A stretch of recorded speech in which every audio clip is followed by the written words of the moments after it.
your subjects see what you've done before you show it to a wider audience. Yeah. There's no right, cut and dry answer. It was important for me to screen a rough cut with all of my siblings and get their blessing.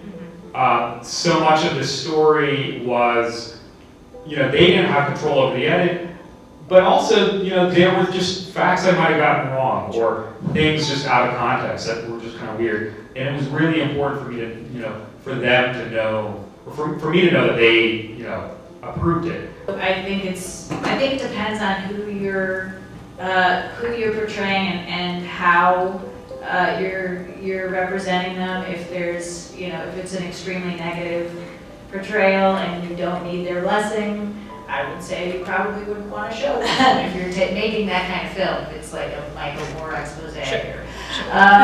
But yeah, when you've got this collaborative and you're going more intimate, I feel like it's really important, personally, generally.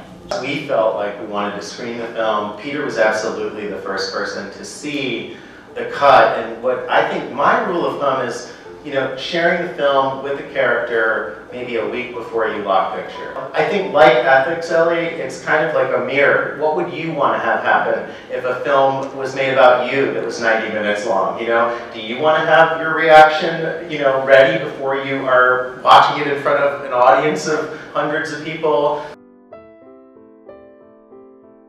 Your film is about a community, and when it's about a single subject, I imagine that it's a lot easier to get the permission we're talking about. But when it's with an entire community, I'm sure you're running into certain members of the community that are less supportive. And are they elders? How are you handling that? I'm sure that there are more private people and more open people. How are you juggling everybody's opinions? I had a 15-minute sample that I showed to the elders at an elders gathering, because getting their blessing is very important.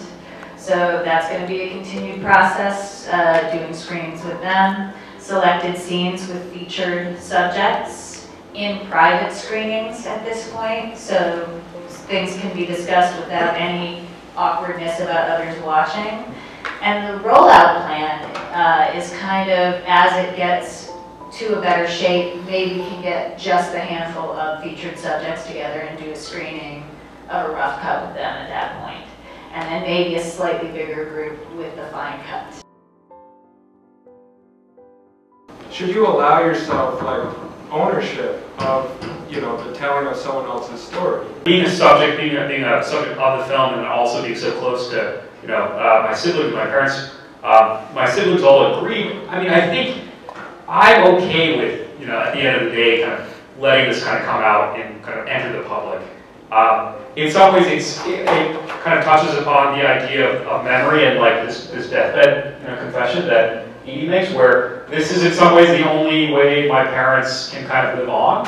And to me, there's a kind of sweetness to that, I suppose.